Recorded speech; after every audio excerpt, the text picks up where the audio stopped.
Have you ever wondered what it would be like to have everything you could ever want? Wealth beyond measure, unparalleled wisdom, and a kingdom that stretched as far as the eye could see?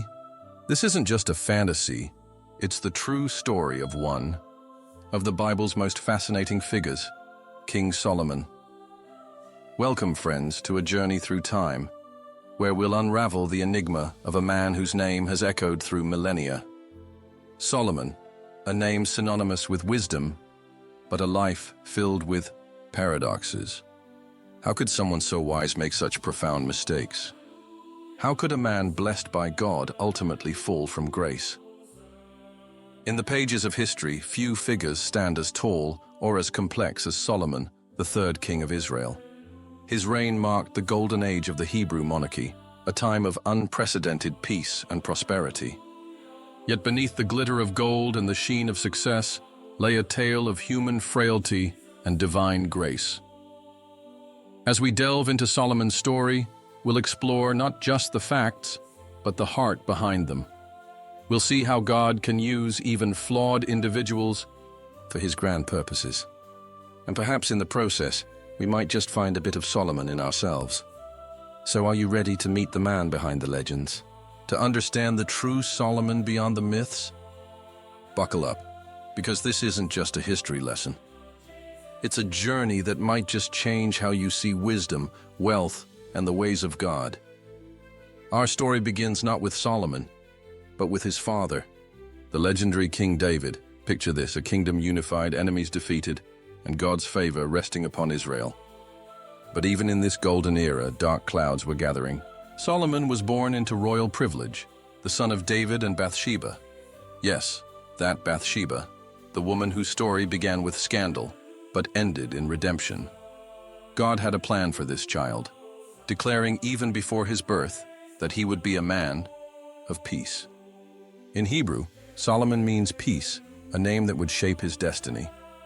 But let's not get ahead of ourselves. Solomon's path to the throne was far from smooth. As the 10th son of David, he wasn't the obvious heir. His older brother Adonijah thought the crown was his for the taking. Can you imagine the tension in the palace, the whispers, the plots, the uncertainty? It took a dramatic intervention to secure Solomon's future. As David lay on his deathbed, the prophet Nathan and Bathsheba reminded him of his promise to make Solomon king. In a move that echoes through history, David declared Solomon his successor, anointing him before all Israel. Picture the scene, a young Solomon, perhaps overwhelmed, suddenly thrust into leadership of a powerful nation. The Bible tells us in 1 Kings 2:12, so Solomon sat on the throne of his father David, and his rule was firmly established. But with great power comes great responsibility. Solomon faced immediate challenges. His father's last words included a chilling to-do list: deal with old enemies, reward loyal friends, and above all, follow God's ways. It was a baptism by fire for the new king. Solomon's rise to the throne teaches us a powerful lesson. God's plans often unfold in unexpected ways. He can take a child born of a troubled union and elevate him to greatness. It's a reminder that our past doesn't dictate our future when God is involved. As we leave Solomon at the start of his reign, full of promise and potential, we can't help but wonder, how will this young king handle the immense responsibility placed upon his shoulders? What will he do with the legacy his father left him? Imagine being offered anything in the world by God himself. What would you ask for? Wealth? Long life? The defeat of your enemies? This was the incredible choice facing young King Solomon. In a dream that would change the course of history, God appeared to Solomon at Gibeon. The Lord said, "Ask for whatever you want me to give you." 1 Kings 3:5, it was a divine blank check, a test of character that would reveal the heart of Israel's new king. Solomon's response. It wasn't what you might expect from a young man suddenly thrust into power. Instead of personal gain, he asked for wisdom to govern God's people. His exact words were, "Give your servant a discerning heart to govern your people, and to distinguish between right and wrong." Kings 3:9, This request pleased God so much that he gave Solomon not only unparalleled wisdom, but also what he didn't ask for: wealth, honor, and long life. It was a divine outpouring that would shape Solomon's reign and legacy. But what does this legendary wisdom look like in action? The Bible gives us a glimpse with the famous story of two women claiming the same baby. Solomon's solution offered to cut the child in half. It sounds brutal, but it revealed the true mother's love and the impostor's indifference. This judgment amazed the people, showing that the wisdom of God was in him to administer justice. 1 Kings 3:28. Solomon's wisdom wasn't just for solving disputes. It encompassed knowledge of the natural world, from plants to animals. He composed 3,000 proverbs and 1,005 songs. His insights into human nature and godly living are preserved for us in the books of Proverbs, Ecclesiastes, and Song of Solomon. But here's the thing about wisdom. It's not just about knowing facts. It's about applying knowledge rightly. Solomon's gift of wisdom was meant to be used in service to God and his people. It was a tool, not an end in itself. This gift of wisdom challenges us today. Are we seeking wisdom to serve ourselves or to serve God and others? Are we using our knowledge and discernment to make a positive difference in the world? As we see Solomon step into his role as the wisest man who ever lived, we can't help but wonder, how will this extraordinary gift shape his reign?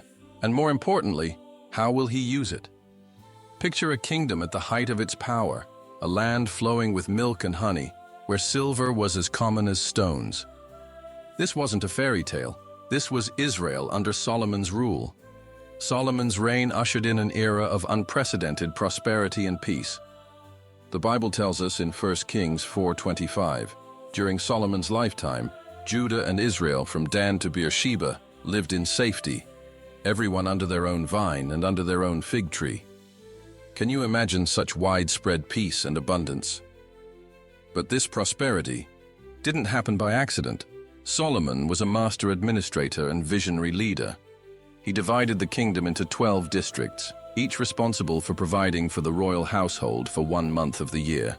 This system ensured a steady flow of resources and distributed the burden evenly across the nation. Trade flourished under Solomon's rule. He established key alliances, including a partnership with Hiram, king of Tyre, which brought valuable cedar and cypress logs for his building projects. Solomon's fleet of trading ships brought exotic goods from far-off lands, filling the royal coffers with gold, silver, and precious stones. The scale of Solomon's wealth was staggering. 1 Kings 10:14 reports that the weight of the gold that Solomon received yearly was 666 talents, which in today's terms would be worth billions of dollars.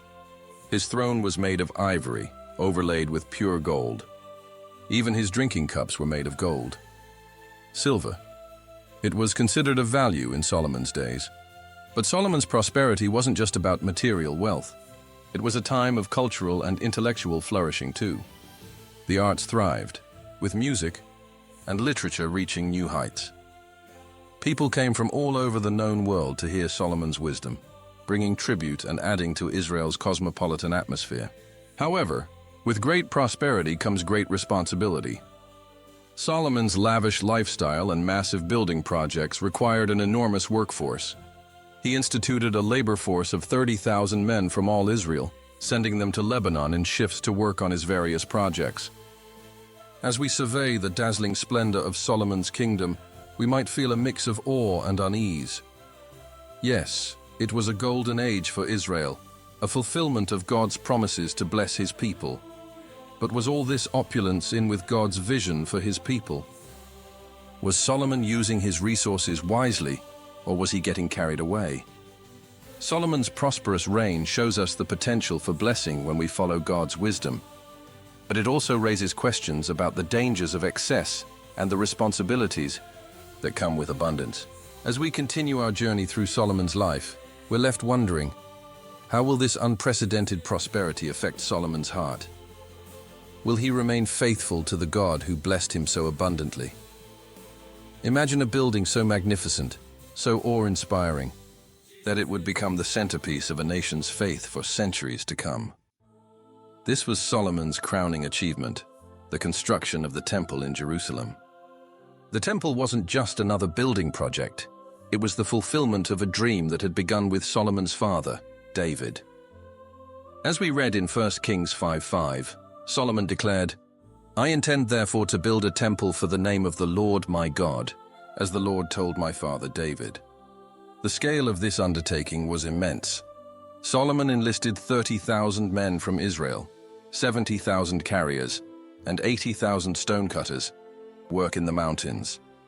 The supervision of this massive workforce required 3,300 foremen. Can you picture the bustling activity, the sound of hammers and chisels echoing across Jerusalem? But it wasn't just about manpower. The materials used were of the highest quality: cedar from Lebanon, stones cut to size, gold, silver, and bronze. No expense was spared. The interior was paneled with cedar and overlaid with pure gold. Even the floor was covered with gold. The details of the temple's construction are meticulously recorded in Scripture, highlighting its significance. The Holy of Holies, where the Ark of the Covenant would rest, was a perfect cube, measuring 20 cubits in each direction. This precision wasn't coincidental. It reflected the perfection and holiness of God. Perhaps most striking were the two bronze pillars at the entrance named Jachin and Boaz. These weren't just architectural features. They were symbolic reminders of God's strength and stability. The construction took 7 years to complete. Imagine the anticipation as the temple neared completion. When it was finished, Solomon organized a grand dedication ceremony. The Ark of the Covenant was brought in, sacrifices were made, and Solomon offered a powerful prayer of dedication. Something extraordinary happened. As we read in 1 Kings 8-10-11, when the priests withdrew from the holy place, the cloud filled the temple of the Lord, and the priests could not perform their service because of the cloud, for the glory of the Lord filled his temple. God's presence filled the temple, a divine seal of approval on Solomon's work. It was a moment of supreme spiritual significance for Israel, marking a new era in their relationship with God. The temple stood as a testament to Solomon's devotion, but also to the skills and resources God had blessed him with. It was a place where heaven and earth met, where God's presence dwelt among his people. But as we marvel at this architectural and spiritual wonder, we might ask ourselves, is God more pleased with grand buildings or with humble, obedient hearts? How do we balance outward expressions of faith with inward devotion? As the temple stood gleaming in the Jerusalem sun, a symbol of Israel's faith and prosperity, little did they know the challenges that lay ahead. How would this magnificent structure shape Israel's future? And how would Solomon's own relationship with God evolve in the wake of this monumental achievement? Picture a kingdom so wealthy, so renowned, that rulers from across the known world clamored for an audience with its king. This was Israel under Solomon, a nation that had become a beacon of prosperity and wisdom in the ancient world. Solomon's fame spread far beyond Israel's borders. The Bible tells us in 1 Kings 4:34, from Yah, "All nations' people came to listen to Solomon's wisdom sent by all the kings of the world who had heard of his wisdom." Can you imagine the streets of Jerusalem buzzing with visitors from distant lands, all eager to catch a glimpse of this legendary king? Perhaps the most famous of these visitors was the Queen of Sheba. She came with a vast retinue bearing spices, gold, and precious stones. Her mission? To test Solomon with hard questions. But Solomon's wisdom left her breathless. As she declared, "The report I heard in my own country about your achievements and your wisdom is true. But I did not believe these things until I came and saw with my own eyes." For 1 Kings 10:6.7, Solomon's wealth was staggering. The Bible provides some mind-boggling figures. His yearly income of gold was 6,666 talents. That's about 25 tons. Silver was considered of little value in his days. His drinking cups were made of gold, and he had a magnificent throne of ivory overlaid with gold. But it wasn't just about accumulating wealth. Solomon was a shrewd trader and diplomat.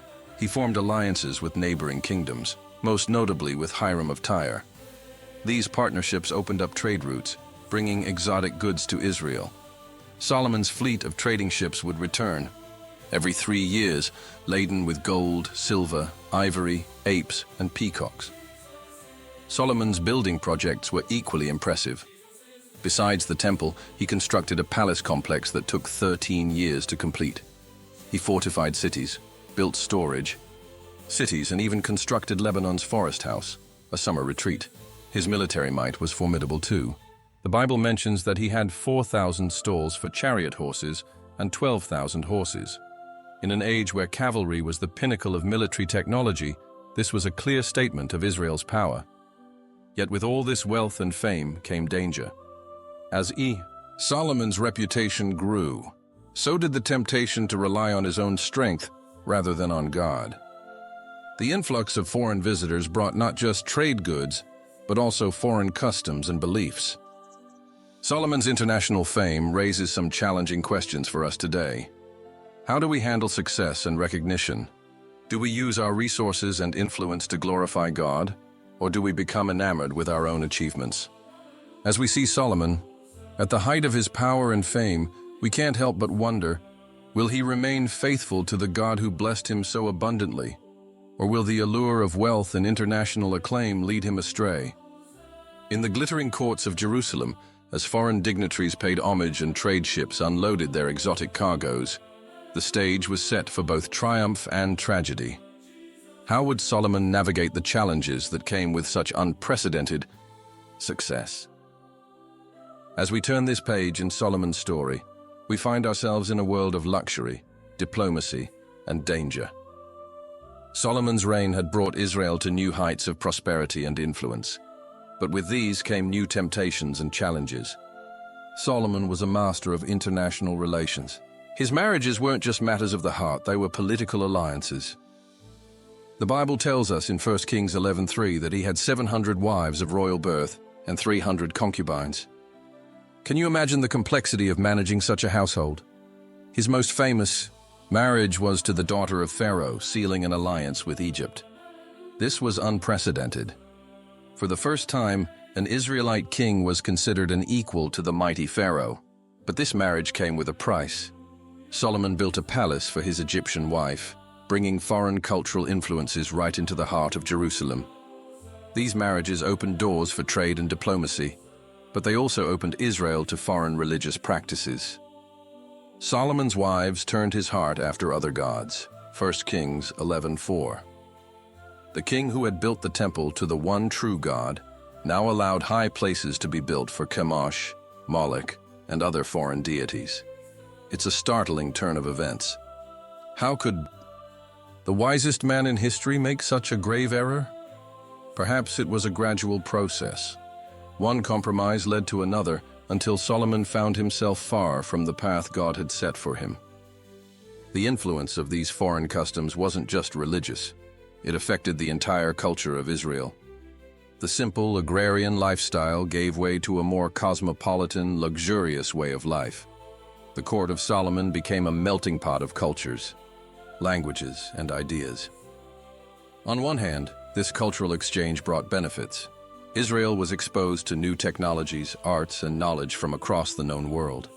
Solomon's wisdom was enriched by insights from many cultures, but it also posed a threat to Israel's unique identity as God's chosen people. Solomon's foreign relationships present us with a complex picture. They showcase his diplomatic skills and Israel's growing influence, but they also reveal the dangers of compromise and the subtle ways our hearts can be led astray.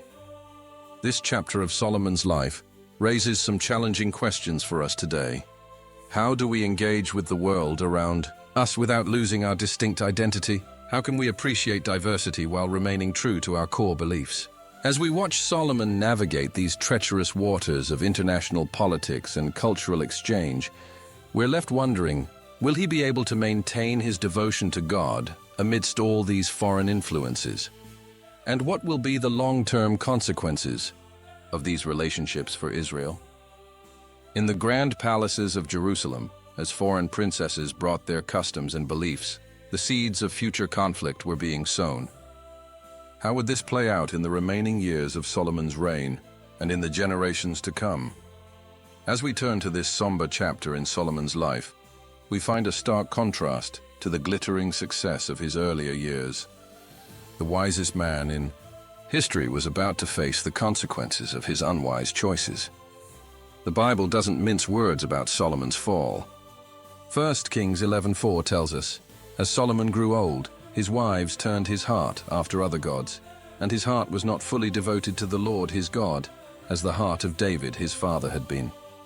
It's a chilling statement, isn't it?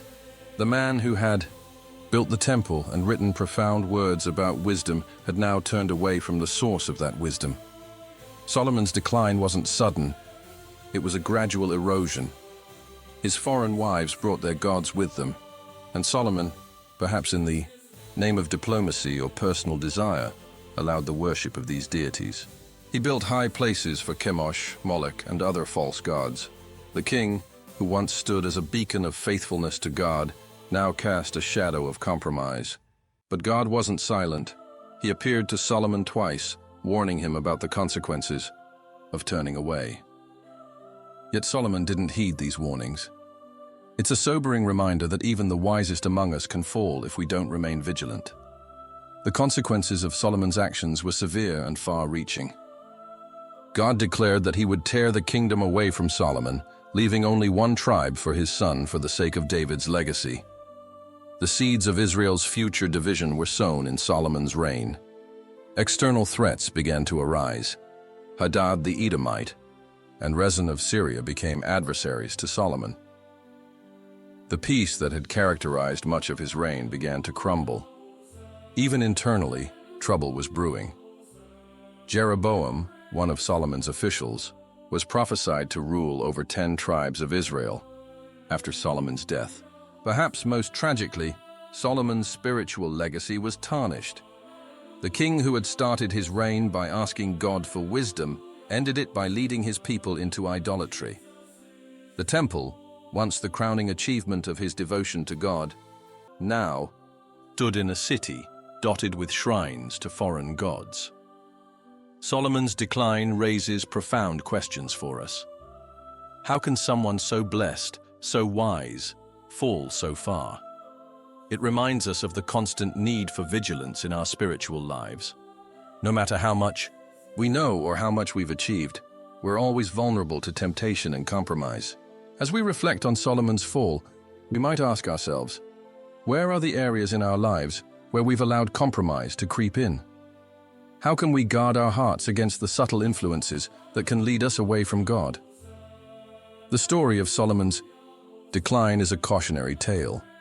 It shows us that wisdom without obedience is futile, that God's blessings require faithful stewardship, and that our actions have consequences not just for ourselves, but for generations to come.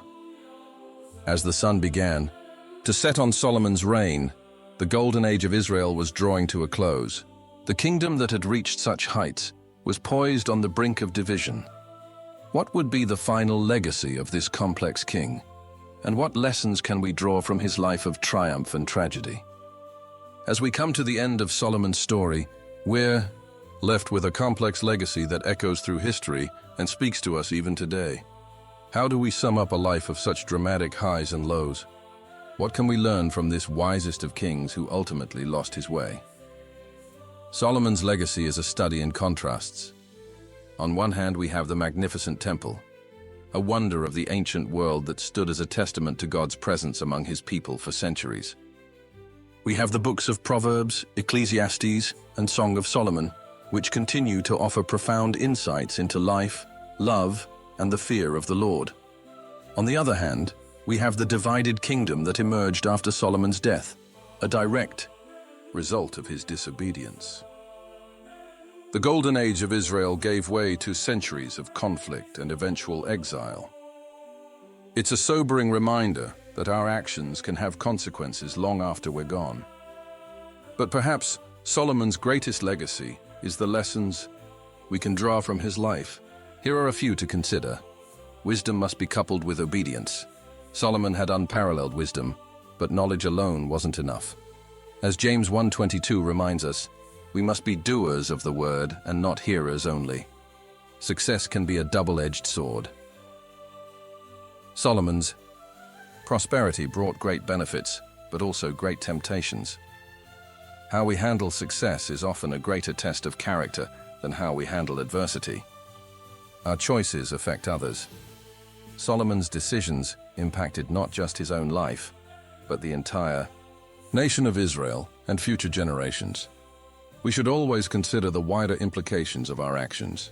God's grace persists despite our failings. Despite Solomon's fall, God didn't completely abandon his promises to David's line. This offers hope for all of us when we stumble. The heart is central. Solomon's outward accomplishments were impressive, but in the end, it was the state of his heart that mattered most to God. As Proverbs 4:23 says, "Above all else, guard your heart, for everything you do flows from it." Perhaps the most poignant lesson comes from Solomon himself in the book of Ecclesiastes. After experiencing all that life had to offer, he concluded, as we reflect on Solomon's life, we might ask ourselves, how are we using the gifts and opportunities God has given us? Are we remaining faithful in times of blessing as well as times of trial? Are we leaving a legacy that points others toward God? Solomon's story is ultimately one of human potential and human frailty. It shows us the heights we can reach when we walk with God and the depths to which we can fall when we turn away. But it also reminds us of God's enduring faithfulness, even when we are faithless. In the end, Solomon's life invites us to examine our own. Will we learn from his triumphs and his mistakes? Will we, unlike Solomon, finish well in our walk with God? As the curtain falls on the life of this extraordinary king, we are left with a challenge to pursue wisdom, yes, but more importantly, to pursue a heart fully devoted to God. For in that lies true success, lasting impact, and a legacy that honors the one who gives us everything.